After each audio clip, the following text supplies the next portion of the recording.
Olá, de novo, sexto ano. Bom dia, boa tarde, boa noite para você que está me assistindo aqui mais uma vez.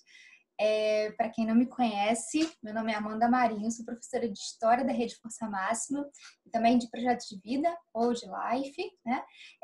Estou gravando esse vídeo aqui para você do conteúdo de História. Hoje a gente vai falar do módulo 10, que é o módulo de África Antiga, tá bom?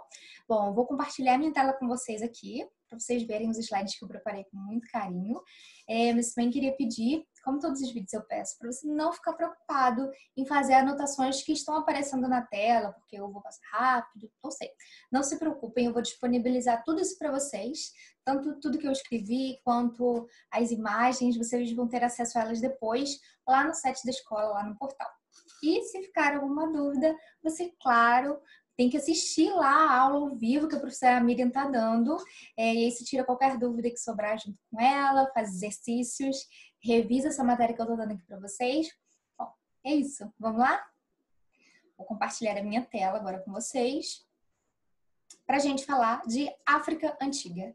Olha, esse é um assunto que eu gosto muito, que eu gosto pra caramba, falar de África Antiga, porque...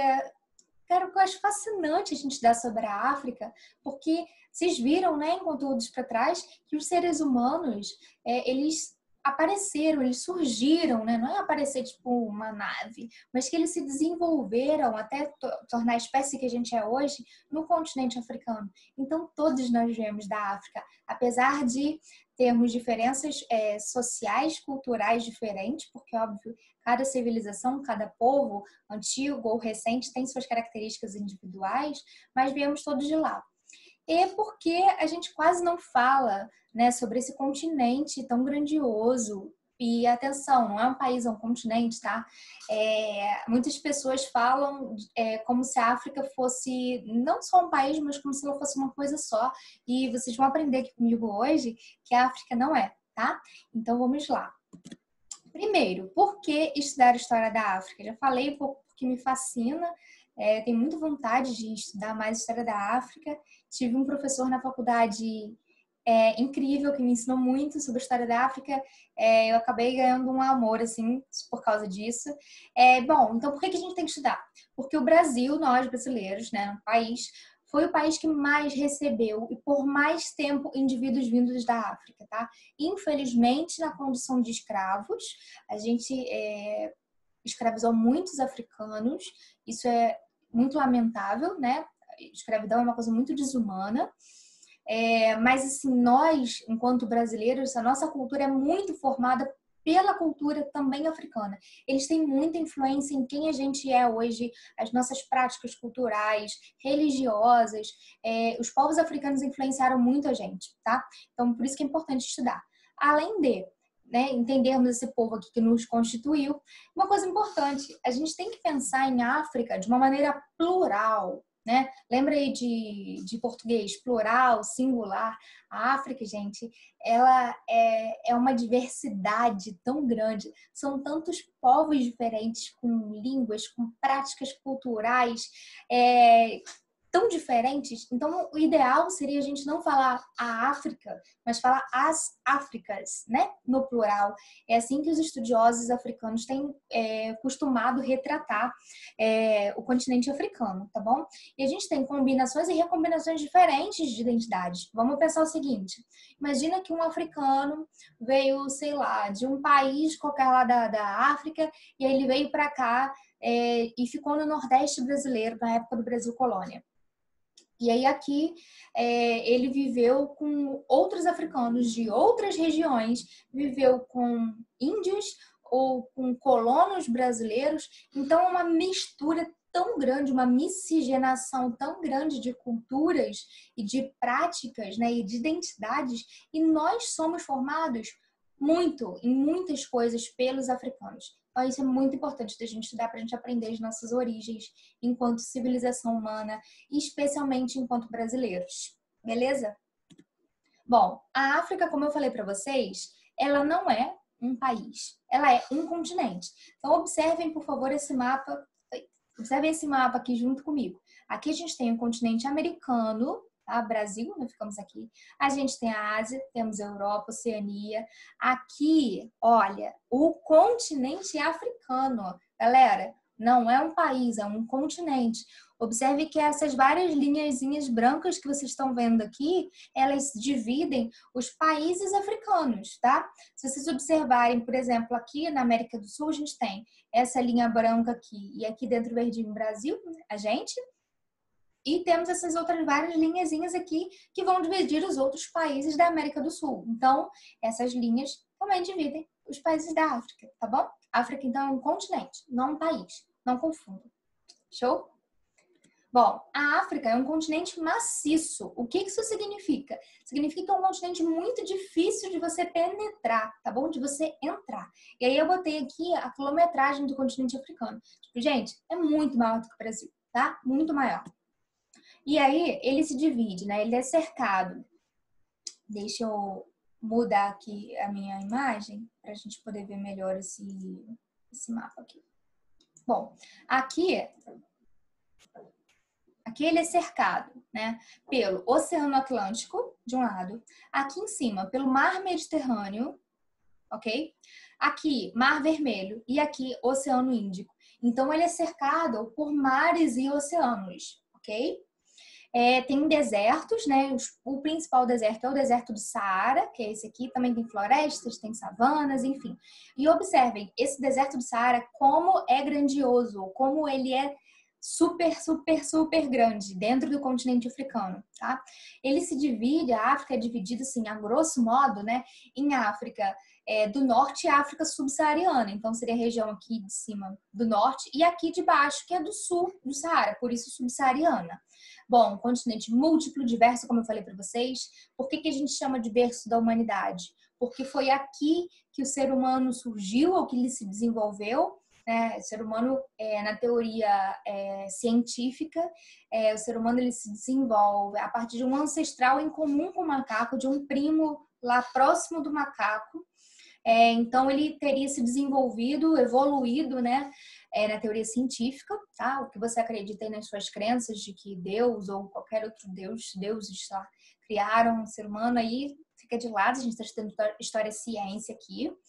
Então, esse ser humano ele teria evoluído, né? Ou ele evoluiu e se desenvolveu aqui no continente africano e depois, posteriormente, que ele veio aqui para a América, né? E ajudou a gente aqui enquanto brasileiro a existir, tá? Bom, já falei aqui da divisão da África. Existem vários rios no continente africano, né? O especial que a gente mais fala, inclusive quando a gente fala de Egito, a gente vai falar dele hoje, é o Rio Nilo, que é esse daqui. Também tem Rio Níger, Senegal, Congo, Gâmbia, enfim, vários rios. O que a gente mais fala nas aulas de história é o Rio Nilo aqui por causa da civilização egípcia, tá? E aí, eu trouxe uma curiosidade para vocês. O continente africano, ele é super grande, como eu falei para vocês, né? E por que ele foi povoado? O que ajudou o povoamento desse continente africano? Foi a banana, essa fruta tão gostosa, particularmente falando que eu adoro banana, ela vinga em todo lugar, ela dá em todo lugar, então ela facilitou, ela possibilitou o povoamento do continente africano nas suas várias regiões, né? Dada a grandiosidade do continente, enfim, tá? Sociedade. Bom, a gente tem povos, etnias com línguas, costumes e regras diferentes, como eu já falei, né? A gente fala das Áfricas no plural, numa coisa assim diversa. A organização, ela era geralmente feita, e aqui eu tô dando aspectos gerais para vocês, tá?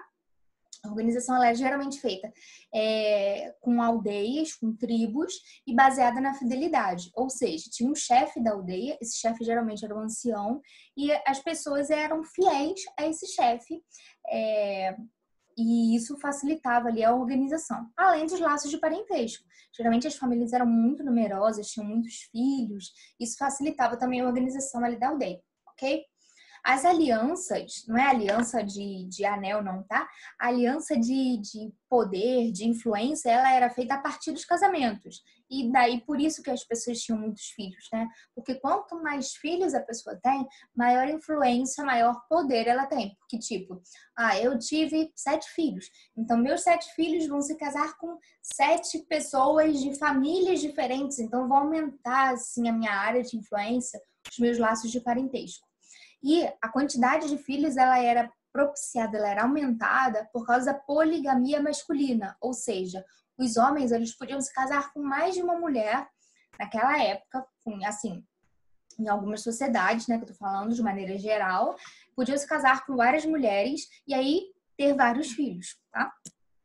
Bom, quando a gente fala de África Antiga, a gente tem uma visão muito estereotipada, ou melhor, quando a gente fala de África, né, não só antiga, a gente tem uma visão de que tipo, anda todo mundo nu, eles não são civilizados, eles usam um monte de tinta no rosto, tipo os índios, e fazem aqueles rituais, tipo dança da chuva, enfim. Essa é uma visão estereotipada, ou seja, é uma visão antiga, é uma visão retrógrada, é uma visão preconceituosa.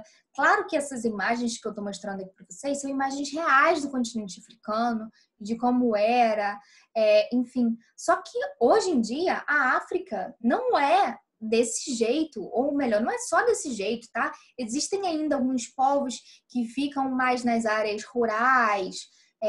Sim, existem, mas a África ela é super urbanizada. Então, se eu mostrasse para vocês uma imagem, por exemplo, de São Paulo ou do Rio de Janeiro, como é que vocês iam saber que de fato é de São Paulo ou do Rio de Janeiro e de não do continente africano?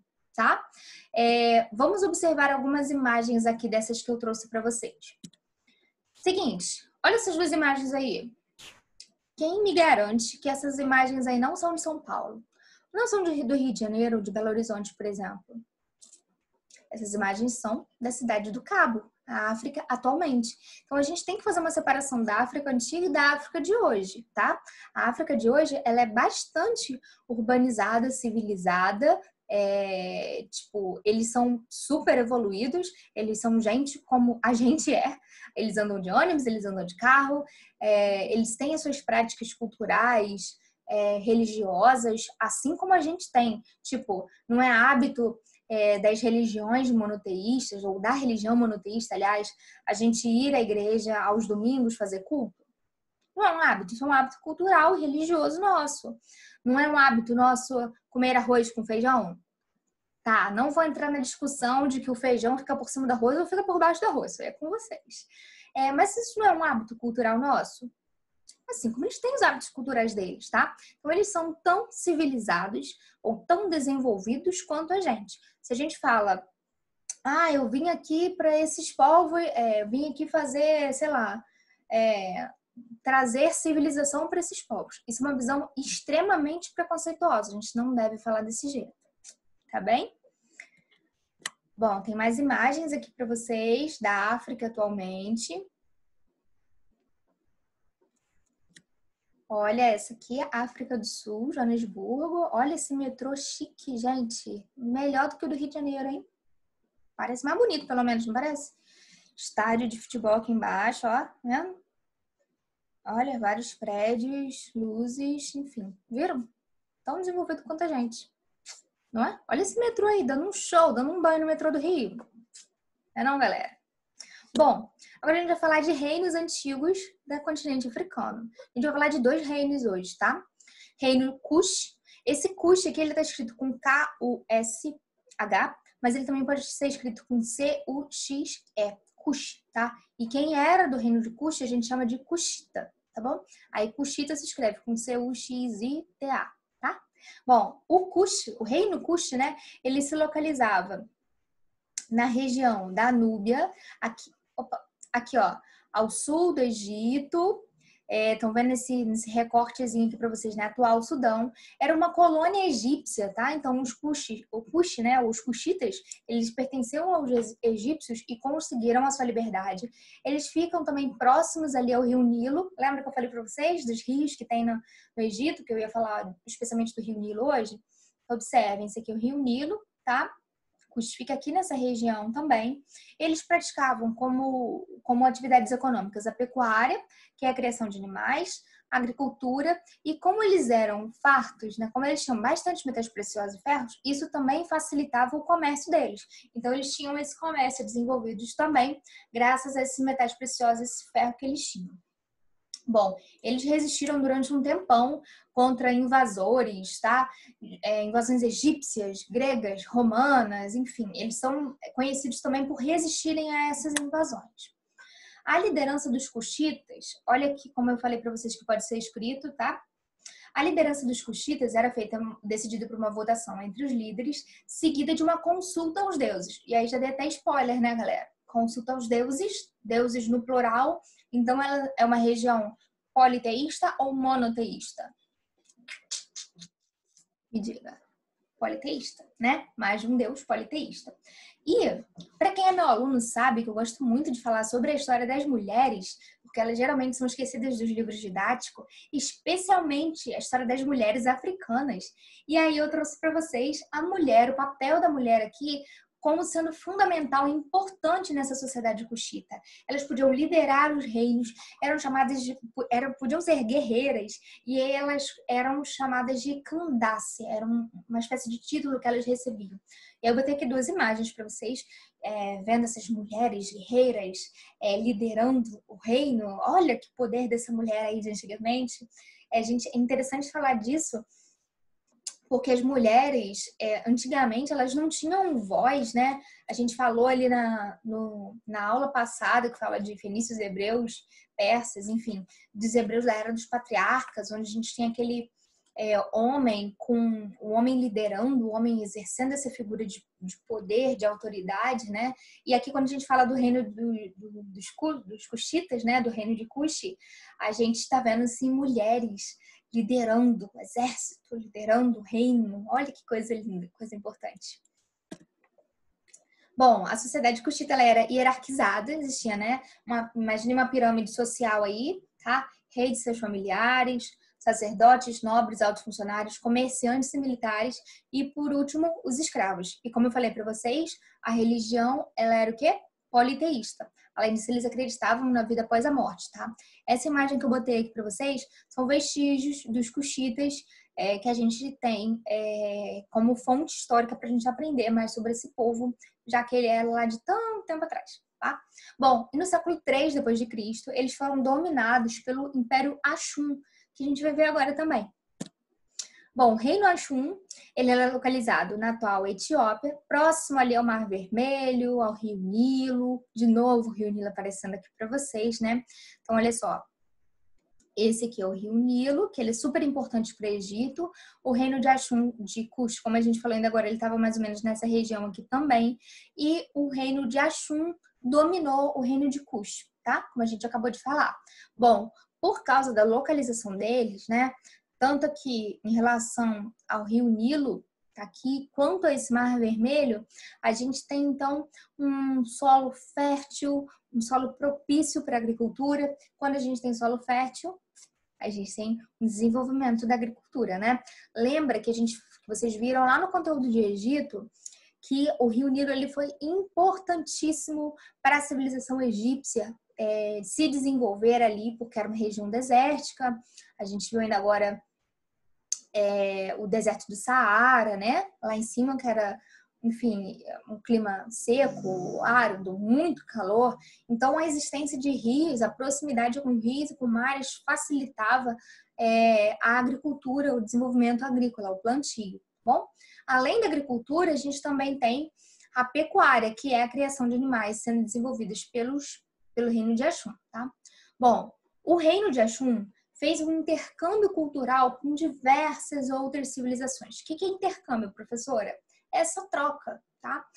Por causa do comércio com egípcios, gregos, romanos, judeus, persas, indianos, desses vários povos, a cultura do reino Axum, ela foi influenciada, tá bom? O comércio marítimo, ele era facilitado, né? Comércio aí como outra atividade econômica, ele era facilitado pela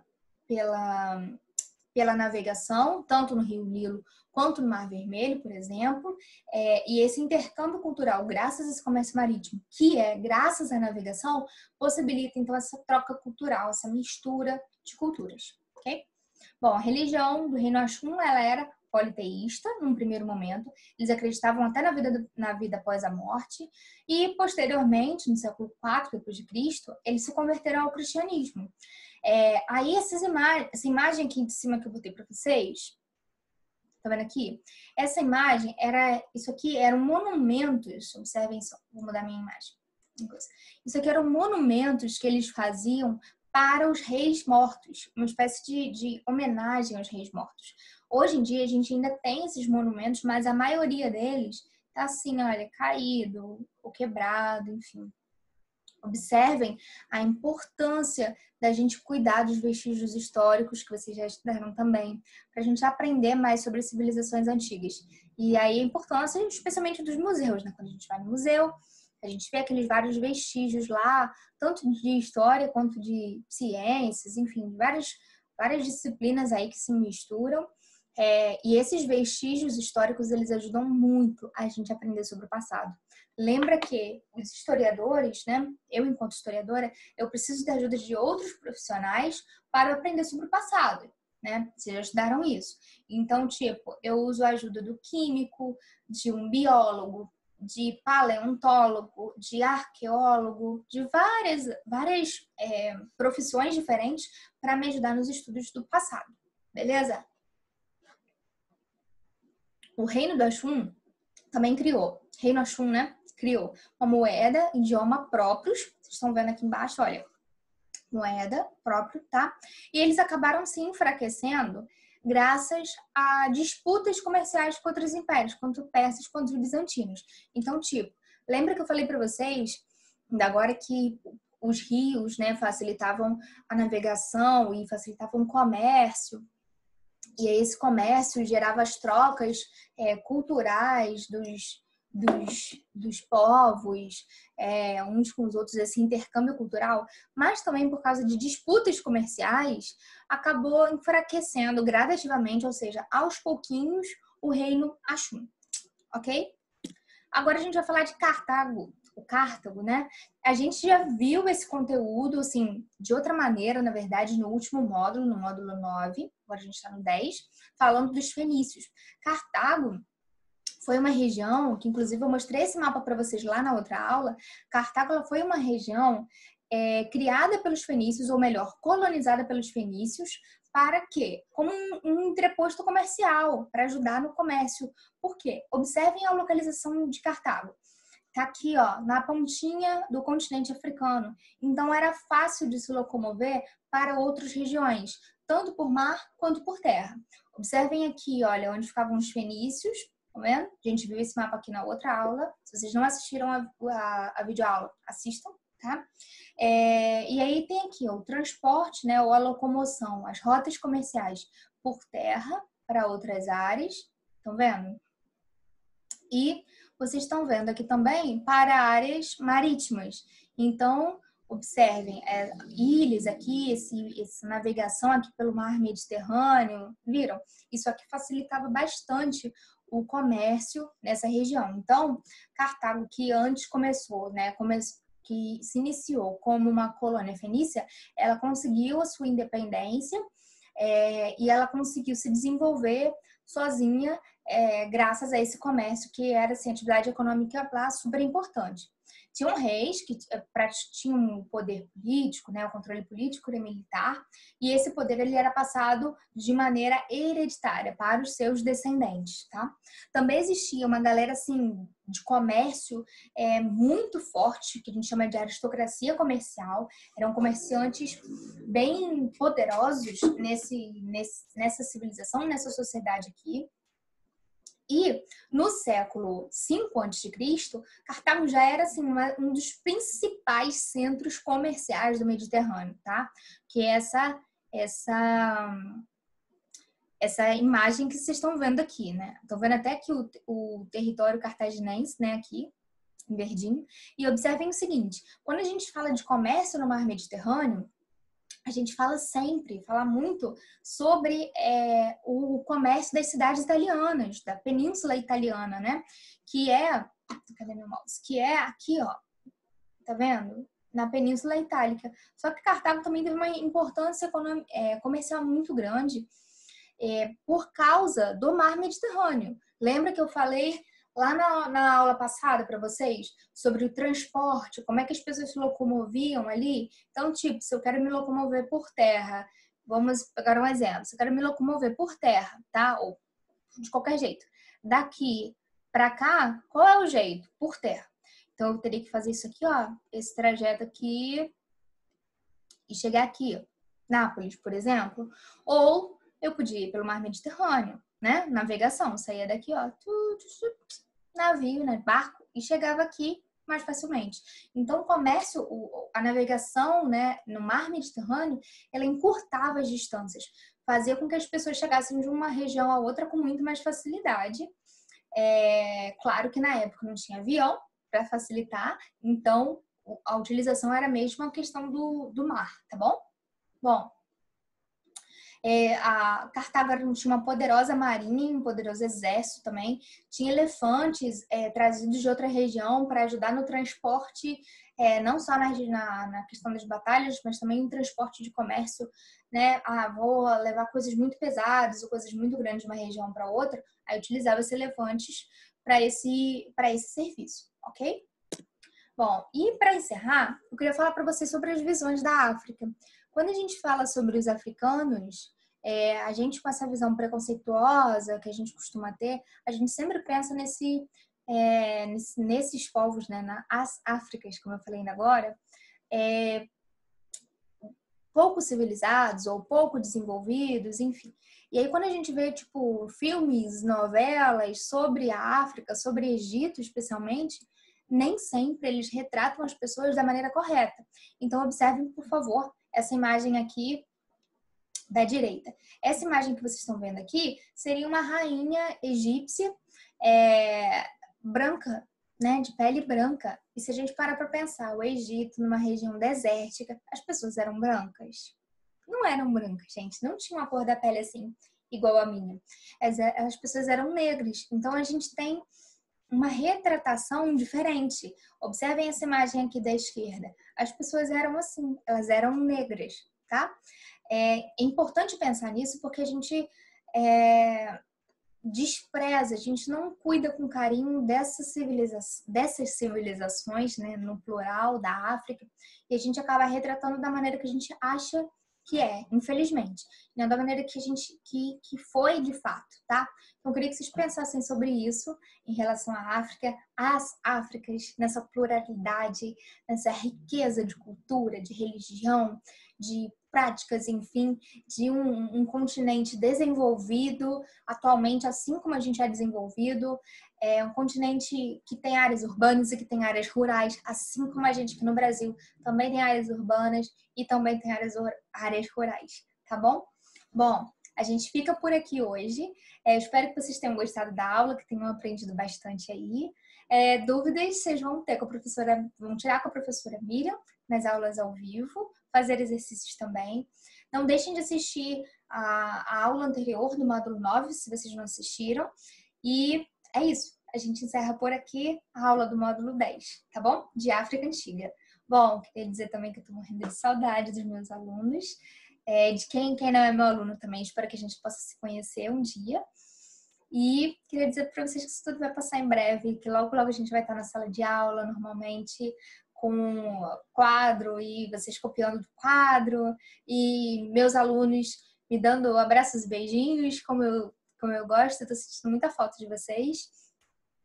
E é isso, galera. Vai passar. Fiquem em casa com segurança. Se cuidem. Lavem as mãos direitinho, tá bom? E a gente se vê logo. Se vê em breve, tá? Beijo. Tchau.